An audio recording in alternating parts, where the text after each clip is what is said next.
Another critical key to having great health for your family is getting exposure to sunshine. Now, over recent years, sunshine has gotten kind of a bad rap because folks are afraid of getting skin cancer. And yes, we have to be careful of getting skin cancer, so we have to look at using moderation, temperance, and how much time we spend out in the sunshine. But sunshine is so important for the body, and most people today aren't getting adequate sunshine. You know, they're in the office working, they're in the factory working, they're in the house, and they're not going outside. It's when I was a boy on the farm where you're getting a lot of sun exposure. So what is sunshine important for? Yes, you'll tan up a little bit. It makes the skin a little harder, so you're less prone to get scratched when you're going through the bars. It actually can make oils come out and make your skin a little softer. And so that's important.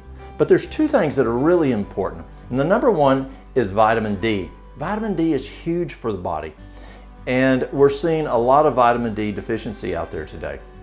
I've got a buddy of mine who's a surgeon outside of Washington, D.C., actually works in Washington, D.C., and he told me he's been studying vitamin D for over 16 years now, probably 17, 18 years now. And over that time, he's never had a patient come in with adequate vitamin D unless they take vitamin D supplementation. Now, does that mean that I'm saying we got to do supplementation? Not at all.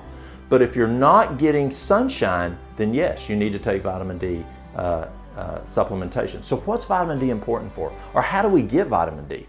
Well, vitamin D, as the sunshine, ultraviolet light hits the skin, it converts the cholesterol, which over 50% of your cholesterol is underneath the skin, and converts it into melanin, and melanin into vitamin D, which is really not a vitamin, it's a hormone really.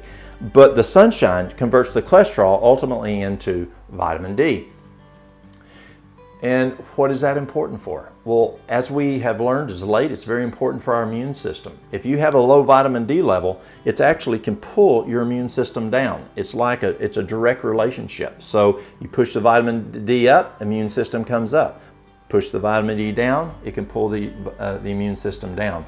And as we look at whether it's the coronavirus or the flu, vitamin D is very important. Just this year, in March of this year, a study came out and it stated that in their research that if a person has an adequate vitamin D level, it's more effective than the flu shot. Isn't that amazing?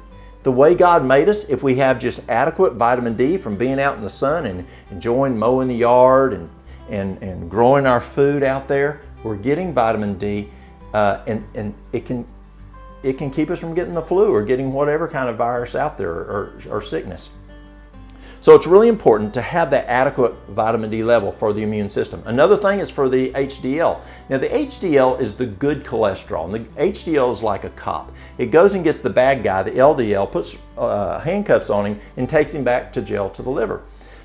If you don't have adequate HDL, then you're going to have cholesterol issues. Well, the American Lipidemic Society has found there's, just like the immune system, the HDL and the vitamin D have a direct relationship. And people come in to me and they say, well, how can I increase my HDL? I had a lady just last week come in. Her HDL tanked since her last lab test 6 months ago. And I said, what's your vitamin D level? Well, it's not doing good. Increase that vitamin D, it's going to pull that HDL back up.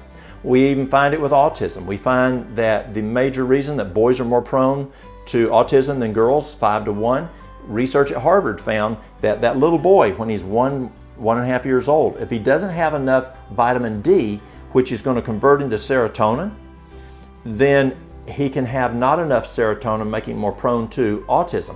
The little girl who doesn't have enough vitamin D, and remember vitamin D is a hormone, if she has adequate estrogen, that amount of estrogen she has will make up the difference, and she has adequate serotonin.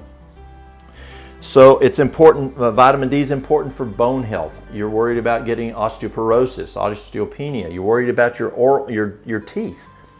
You got to have vitamin D to pull that calcium out of the blood and put it into the bones. I had a lady one time, she comes in and her physician sent her to me to let her know what foods were high in calcium so she wouldn't eat it anymore. Now, that's an odd request. I said, why does he want you to cut back on your calcium consumption? She says, I have too much calcium in my blood. I said, did you get blood work done? Yes. Do you have a copy of it? Yes. Can I look at it? Sure. So she went out to the car and she got the labs. And as I was looking, sure, the calcium was too high in the blood. But as I was going through the labs, what did I find? I found the vitamin D on the 3rd page. And it was low. I think it was like 7 or 8, really low. Well, she didn't have enough vitamin D to pull the calcium out of the blood, and so it was staying in the blood. What she needed was not to reduce her calcium intake, ultimately. It was to increase that vitamin D so that she would pull the calcium out of the blood and have good strong teeth, good strong bones, because she was on a fast track for what? Osteoporosis. What else? It's good for muscle function. And so as we look at vitamin D's, you want that vitamin D to be what level? Well, labs tell us between 30 and 100, but physicians will tell us for the minimum muscle function, HDL, immune system, those issues that the vitamin D is good for, you want it up around at least 50. But better yet, you want that vitamin D level somewhere between 80 and 100 to make sure you have that good immune system to fight off those colds or flus and to be able to address the other issues that you have in the body. So if you're not getting enough sunshine, that's our number 1 goal. Fresh air, sunshine, exercise, then you may need to supplement with vitamin D. It's not how much you take, it's what is the blood level. And we're finding that more and more today as we see research. 2 more things that are very important for vitamin D. You got to have enough magnesium. Magnesium helps you to make that vitamin D. Also enough calcium. 2 very important components. Yes, it pulls calcium out of the blood, but also you need calcium to help make that vitamin D. The other thing that we look at with sunshine is serotonin. And serotonin is very important for brain health, for you to be happy, for you to think properly. And if you don't have adequate serotonin, you're more prone to stress, anxiety, depression. So how do we increase it with sunshine? As sunshine comes, the ultraviolet light comes through the iris of the eye. It will stimulate the pineal gland, which is in the brain, to convert tryptophan, which was in your flaxseed. And flaxseed, you want to grind it. Maybe say 2 tablespoons, grind it, eat it within 15 minutes. Do that twice a day, and that's going to give you a good source of tryptophan, very cheap source of tryptophan. Also, it's going to have omega-3s. So what happens is, as that ultraviolet light comes through the eyes, not with sunglasses. Sunglasses will block the ultraviolet light, and this won't happen. So as the sunshine comes through the iris of the eye, stimulates the pineal gland to convert the tryptophan in the blood that came from your flaxseed into what? Serotonin. Then as the day goes on, is if you don't eat a large supper, because eating a large supper messes up this process, and if you don't go to bed too late, because going to bed too late messes up this process, your pineal gland will convert the serotonin into melatonin and to help you sleep and have a good night's sleep. But it takes sunshine to kick this off.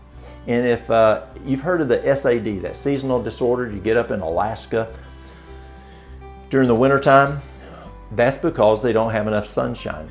And so you want to make sure you're getting enough sunshine, you're getting outside, again, exercising outside, working outside, to get that sunshine to come in to keep that serotonin level where it belongs. I encourage you to come back. We're going to look at some more very important keys to help our health be strong so that we'll have those healthy bodies.